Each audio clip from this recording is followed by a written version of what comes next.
감사합니다. 오늘 주님께서 주시는 말씀 가이사의 것 하나님의 것이라고 하는 제목으로 말씀을 나눌 텐데, 저는 이런 생각을 합니다. 부활이라고 하는 것이 정말 우리가 상상할 수 있었던 일인가? 우리가 상상할 수 없었던 일이죠. 말씀을 묵상하고 설교를 준비하고, 이전 같으면 설교를 준비하면 설교 준비가 누군가를 가르쳐야 하는 자리로 생각이 될 텐데, 요즘은 점점 가면 갈수록 설교 준비는 준비고, 그리고 저도 그 말씀을 순종하여서 준행해야 되는 사람인 것을 계속 경희 가운데 깨닫게 됩니다. 오늘 집을 나서기 전에 아내와 그런 대화를 했어요. 참 하나님의 말씀이 받들기가 어렵다. 너무 놀랍고 너무 크고, 그래서 너무나 감사한 거죠. 그 말씀의 크기가 너무 커서. 오늘 주님께서 우리에게 주셨던 그 당대 사람들에게 나눴던 말씀을 우리가 함께 나누어 가지면서 부활의 현장 안에서 우리가 서야 할 현장을 바라볼 수 있기를 원합니다. 1990년에 그 이전에 누구도 상상할 수 없었던, 세계 사람들이 상상할 수 없었던 일이 벌어졌어요. 특별히 우리나라 사람들이 제일 부러워하는 일이 벌어졌죠. 그게 뭐죠? 동독과 서독이 통일이 된 일입니다. 이게 사실은 굉장히 사소한 말실수 하나에서부터 시작된 거 여러분 아십니까?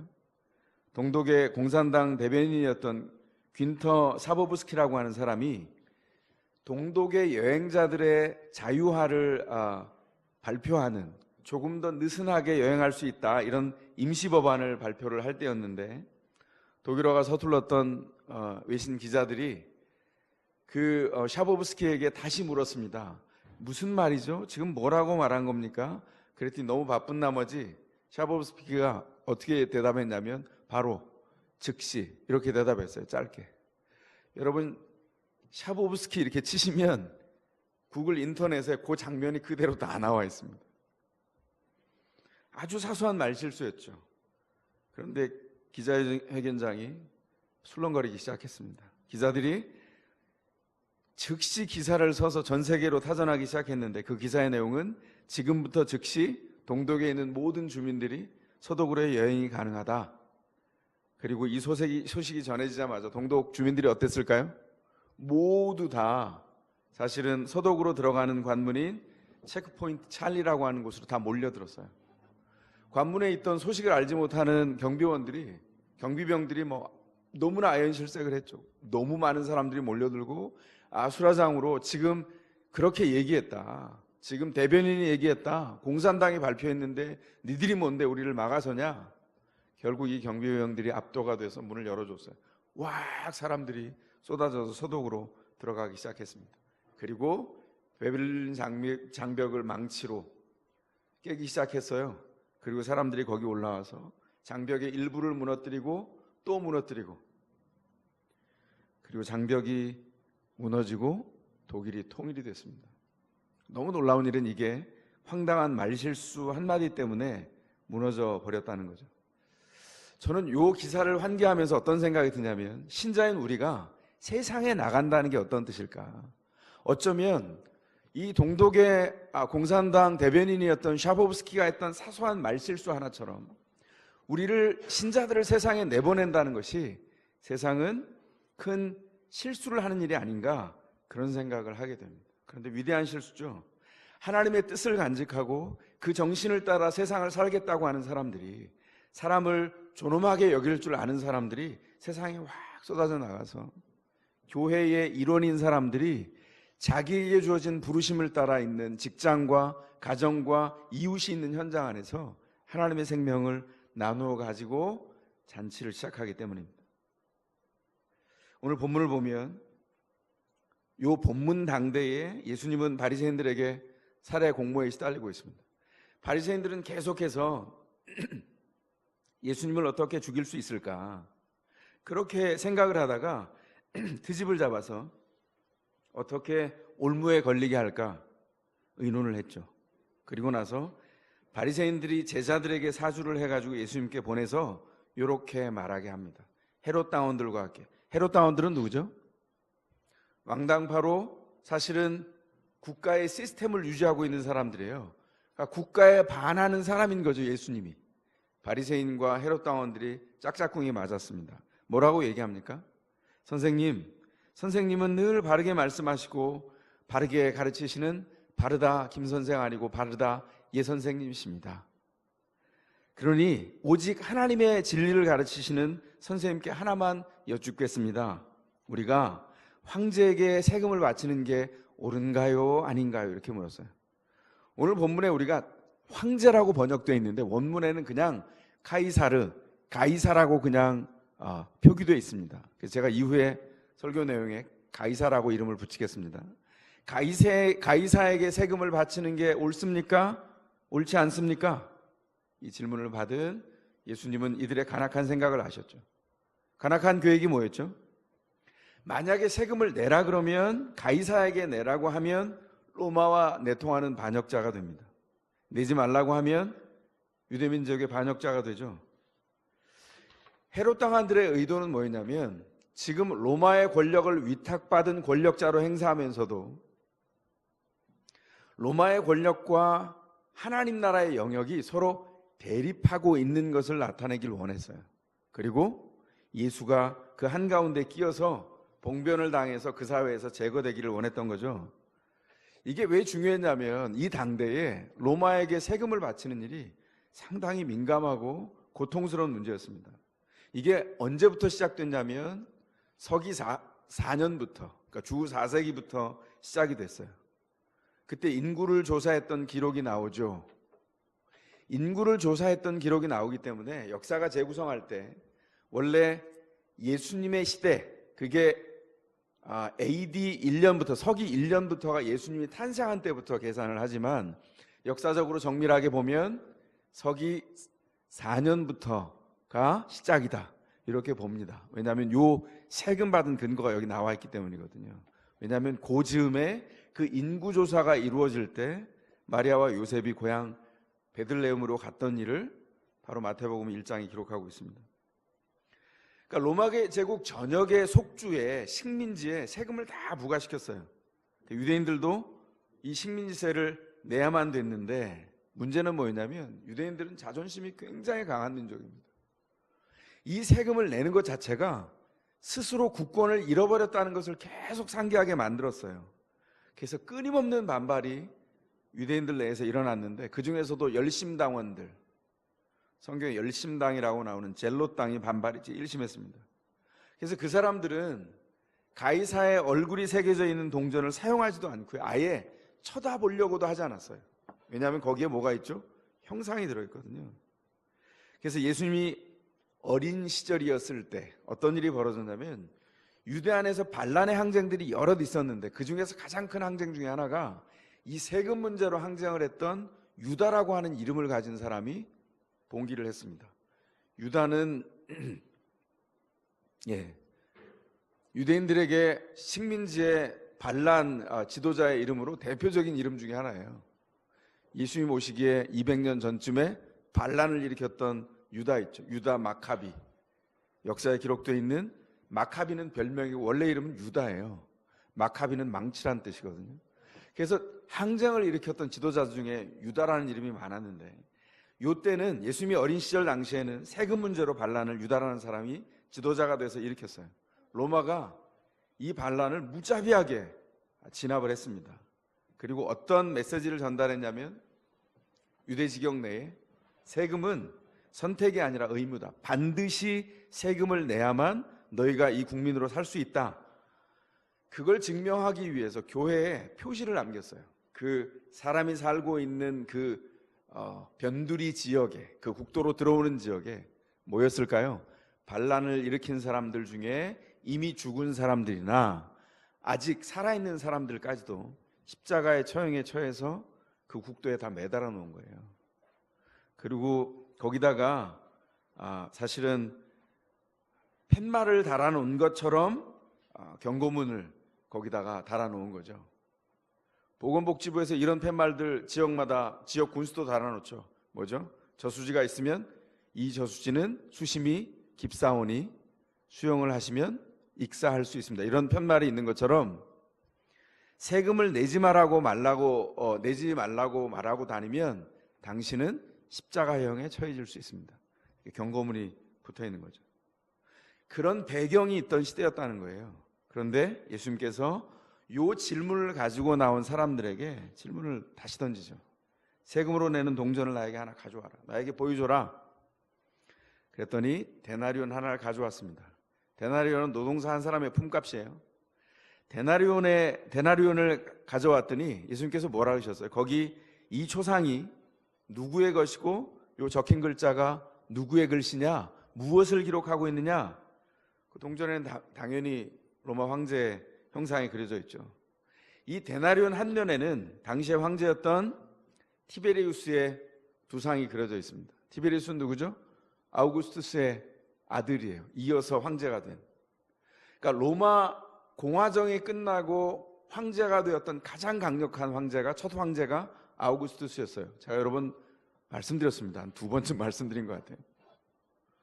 그가 공화정을 너무 사랑했지만 역설적으로 공화정을 무너뜨리고 독재관이 되었던 카이사르, 얘 양아들이었던 옥타비아누스가 자기를 숭고한 자, 존귀한 자라고 하는 이름을 가지고 개명을 했어요. 그게 존귀한 자라는 말이 아우구스투스예요.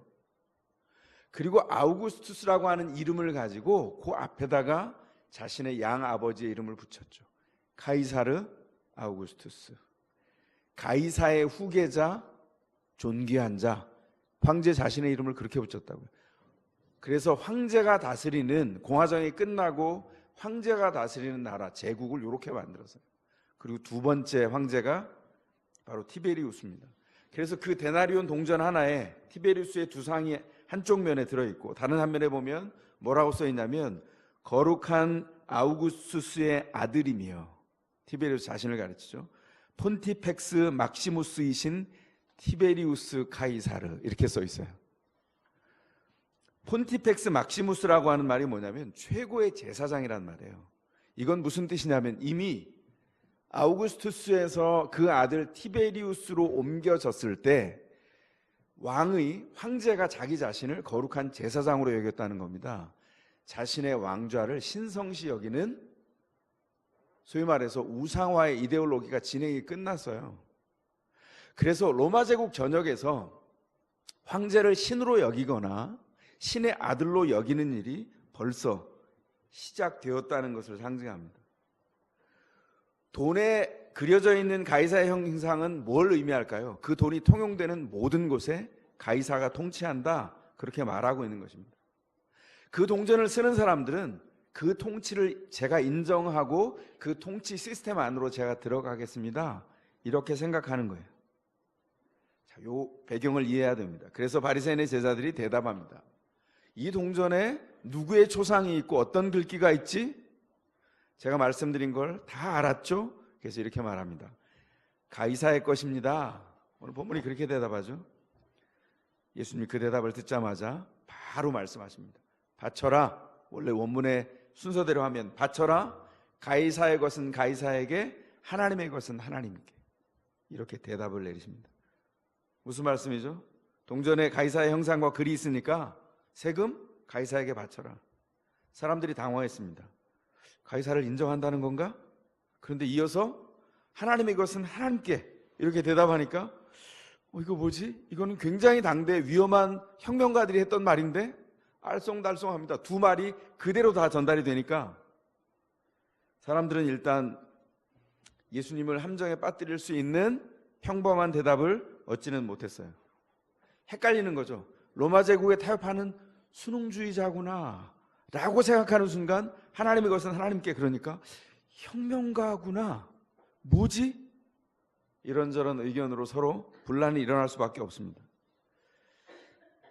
우리는 이 말씀이 예수님의 이야기 안에 어떻게 위치하고 있는지를 큰 관점에서 보지 않으면 예수님의 의도를 놓칠 수 있어요. 아까 말씀드린 대로 예수님은 자신이 어렸을 때 십자가형에 당했던 세금의 반란자를 봤어요. 그리고 제자들에게 수차례, 마태복음에 의하면 4차례씩이나 계속해서 말씀하셨죠. 뭐죠?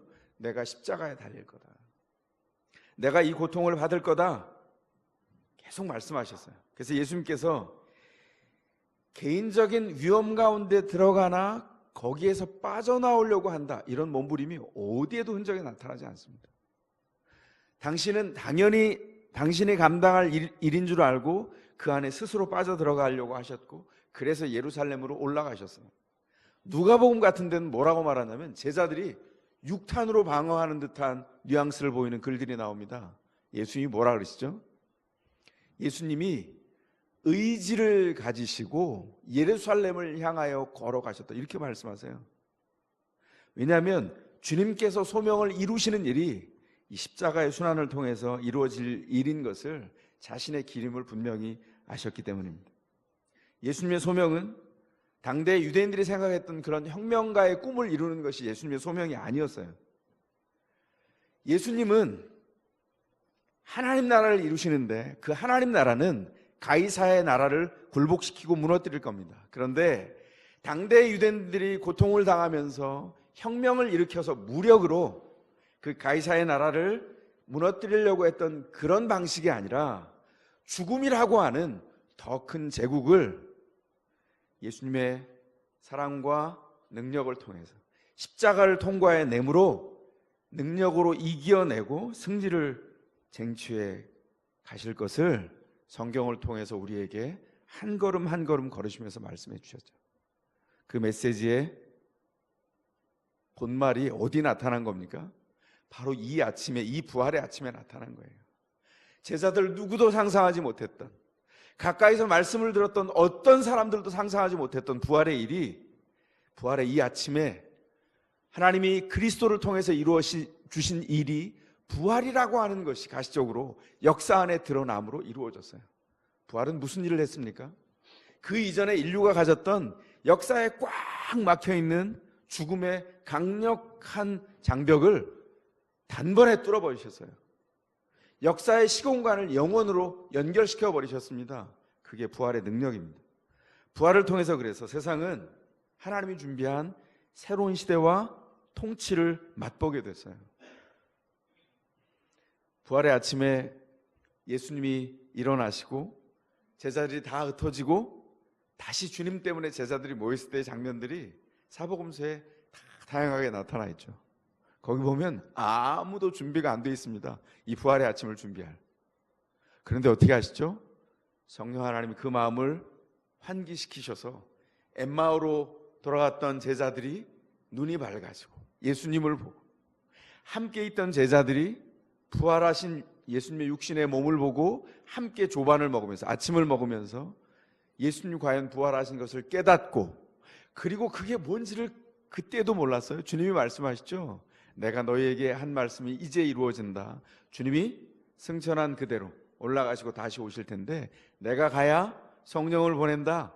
요한복음에서 말씀하시고, 과연 그때가 되었을 때 밝히 알아요. 주님께서 하신 말씀이 바로 이것이구나.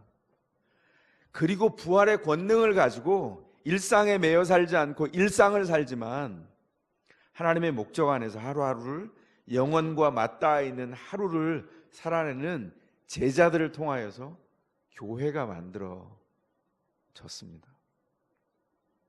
그래서 오늘 이 본문을 통해서 하나님께서 하나님의 통치가 하나님 나라를 통해서 어떻게 이루어졌는지 먼저 보여주는 사전선언이 여기 있는데, 이 본문을 다시 돌아와서 한번 볼 수 있기를 바랍니다. 21절, 예수님 뭐라고 하셨다 그랬죠? 그 질문에 대해서 거기 뭐가 있냐? 어떤 형상과 어떤 글귀가 있냐? 가이사입니다. 바쳐라. 가이사의 것은 가이사에게, 하나님의 것은 하나님에게, 이렇게 선언했다 그랬습니다. 우리 인생에 보이지 않지만 우리 인생에 있는 형상이 있어요. 그게 뭘까요? 하나님의 형상과 하나님의 정신이 담겨있는 글귀가 있어요. 어디에? 우리에게 있습니다. 하나님의 사람에게. 우리의 인생이 하나님의 것이에요.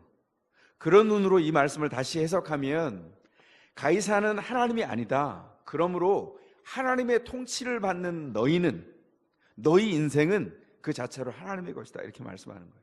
그러므로 너희 인생을 하나님께 바쳐라, 이렇게 명령하고 있습니다. 인류 안에 어떤 전통이 있냐면 고대 바벨론 제국에서부터 면면이 내려오는 전통이 하나가 있어요. 왕이 지배하는 땅에 왕의 형상을 만들어서 신상을 세워두는 겁니다. 그 어디 나와 있죠? 다니엘서 3장에 보면 금신상을 세웠다 이렇게 나와 있죠. 굉장히 높은 어마어마하게 큰 금신상이었던 것으로 역사가 얘기하고요. 멀리서도 제국 내에서 그 신상을 보면 아, 여기는 바벨론 왕이 통치하는 곳, 이렇게 알 수 있었다는 거예요. 여러분들 동상이 있잖아요. 동상이 바로 이 바벨론의 요 제국의 왕의 신상에서부터 연원합니다. 놀랍죠? 그 동상은 뭘 가르치냐면 이 형상이 있는 곳에 이 통치가 이루어진다. 처음에 그렇게 연원했던 것입니다. 이 신상이 있는 곳마다 왕의 통치가 있습니다. 그러나 하나님의 형상이 보이는 곳에서는 하나님의 신상을 만들지 않았어요. 아니, 만들 필요가 없었습니다. 왜 그렇습니까? 하나님이 인간을 만드실 때 우리를 하나님의 형상으로 만드셨기 때문이에요. 우리가 하나님의 통치를 나타내는, 걸어다니는, 유기하는, 살아 생동하는 하나님의 형상이기 때문입니다. 그래서 하나님께서 이 땅이 죄악 가운데 타락하는데도 여전히 희망을 품으세요. 어떤 희망입니까? 세상이 어렵다 해도 내 형상이 새겨진, 죄악으로 파괴됐지만 내 형상이 파괴되지 않은 나의 사람들이 궁극적으로 예수 그리스도를 통하여서 온전히 회복된 그 형상을 드러나는 곳곳에서 하나님의 통치를 드러내게 될 것이다.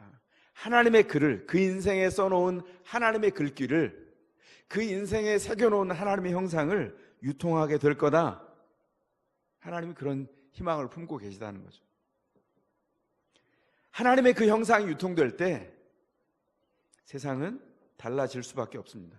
이것이 우리 예수님의 대답의 핵심입니다. 하나님의 것은 하나님께. 그래서 세상이 신자를 허용하는 것은 하나님의 통치하심을 풀어놓는, 베리는 장벽을 무너뜨린 말실수 같은 거예요. 우리가 풀어진 순간 세상은 뒤집어집니다. 그래서 모든 기독교 사상가들이 기도하면서 역사를 통해서 계속 이야기했던 것이 무엇이냐면, 그리스도인들이 세상에 들어가는 순간 세상의 제도와 시스템을 넘어서는 하나님의 정신과 하나님의 법들이 그 사람들의 삶과 사람들이 연결한 이웃들을 통해서 기존의 제도를 뒤집어 버린다는 거예요. 사람들은 이게 옳습니다라고 말하고 그냥 앉아 있는데, 예수를 아는 사람들은 한 걸음 더 나가서 그의 발을 씻기고 함께 그를 끌어안고 이해하고 사랑하고 사랑하는 현장으로 들어간다는 거예요. 역사가 계속 그랬습니다. 2세기에 변증학자들이 뭐라고 했냐면, 그 사람들은 사실은 맨 처음 변증학자들이 아니었어요. 예수 밖에 있던 사람들이에요. 뭐라고 증언했냐면, 야, 로마 제국 내에 예수를 믿는 이상한 인간들이 있는데 이들은 자기의 가족이 아님에도 불구하고 그들을 가족으로 대하고, 그들이 고통을 당하면 그들의 고통에 함께 참여하고 함께 세워지는 가족으로 선다. 이상한 방식의 사랑을 행한다.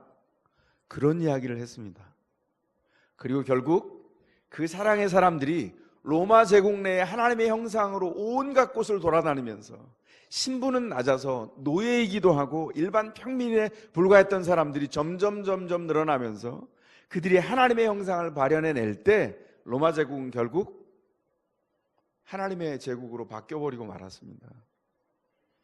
하나님께서 하나님의 사람들을 통하여서 하시는 일이죠. 그래서 우리는 누굴까요? 세상에 통용시키시는 하나님 나라의 통화입니다. 커런시. 하나님 나라의 돈이에요. 쉽게 말하면. 우리가 유통되는 동안에 생명이 유통되고 생명이 증식됩니다. 그게 하나님께서 우리 가운데 이야기한 놀라운 얘기예요. 혁명적인 이야기죠.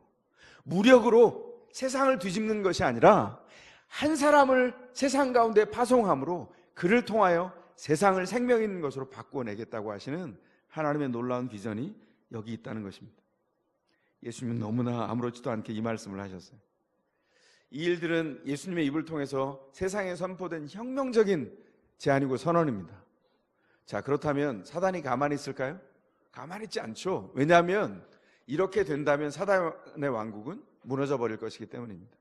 그럼 어떻게 할까요?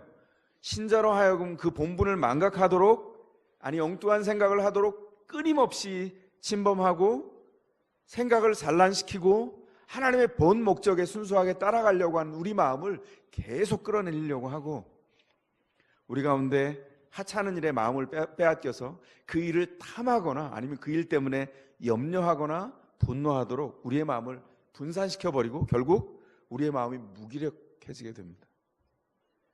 사단은 우리의 약점을 너무나 잘 알고 있어요.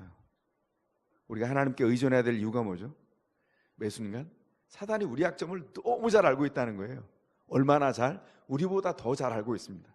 그래서 살짝만 스위치를 누르면 우린 억소리도 못 내고 그냥 넘어질 수 있어요. 그래서 우리의 연약함을 하나님께 드려야 돼요. 속지 말아야 합니다. 매 순간 하나님이 우리 가운데 의도하시는 것을 계속 끌어안고 소통하고, 하나님이 우리에게 부여하시는 능력 가운데 잠기도록 계속 기도하고 하나님께 붙어 있어야 하는 것이 우리의 것이죠. 사단이 제일 싫어하는 게 뭐죠? 우리가 하나님께 붙어 있는 거예요. 그래서 계속 기다립니다. 사단은요, 인내도 하나님만큼 많아요.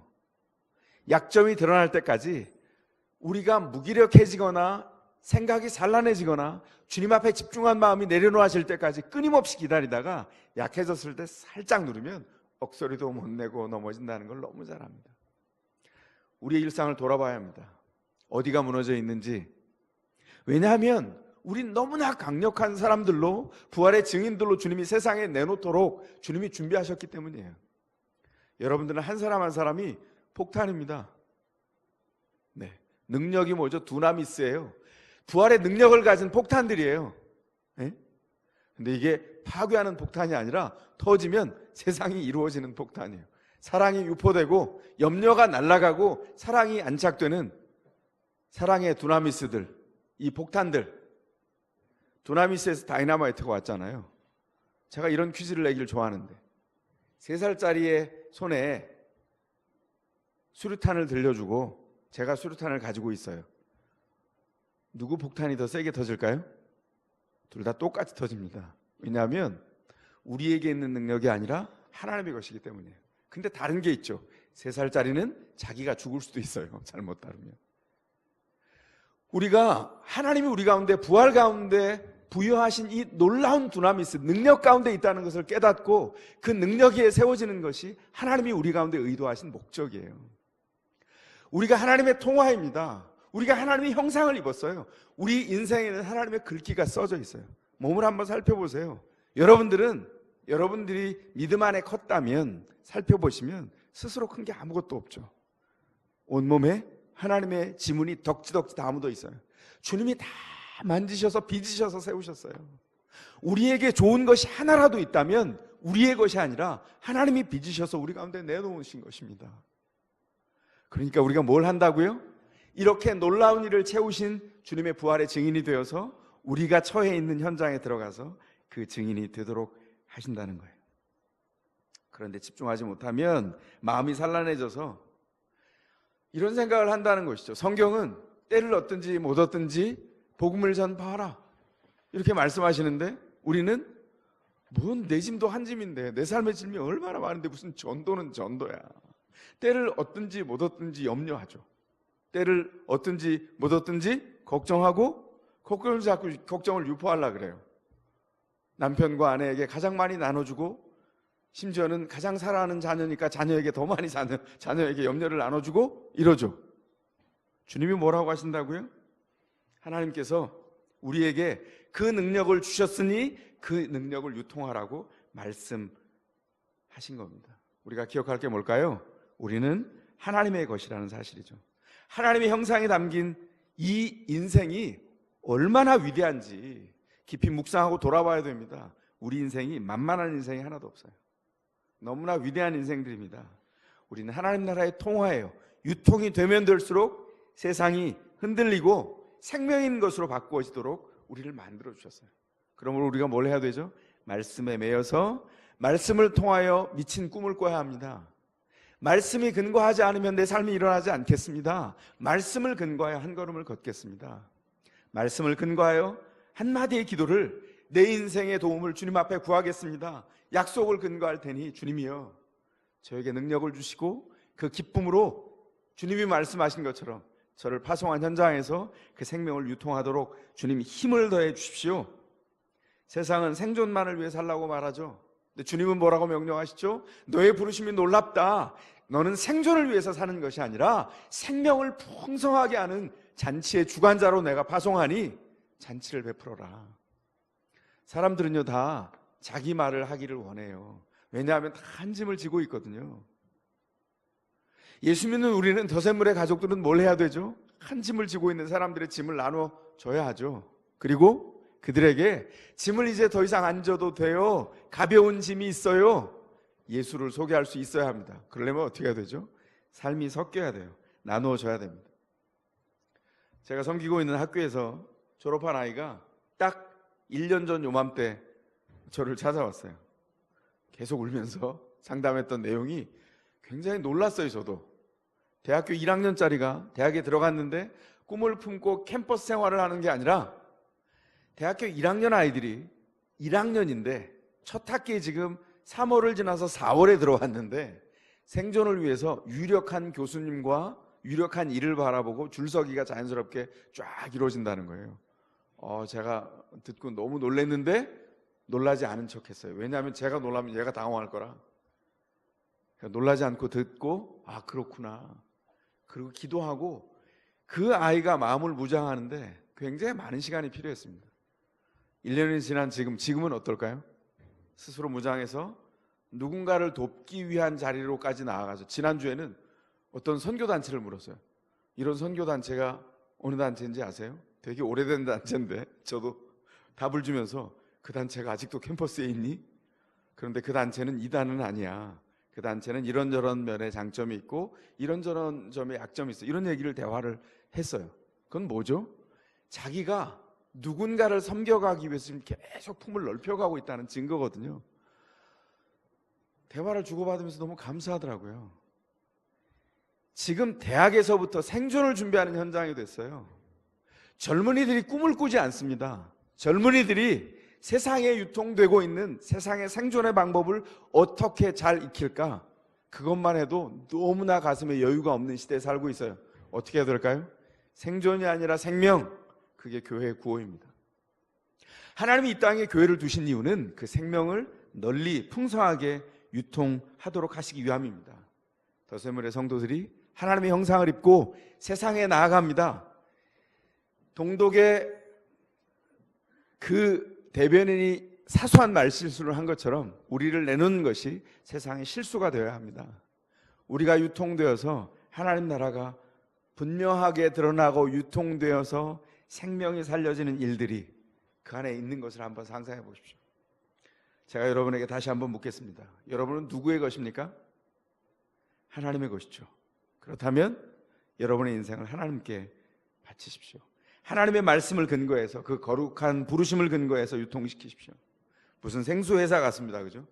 세상을 더샘물의 풍성함으로 유통시켜 주시기 바랍니다.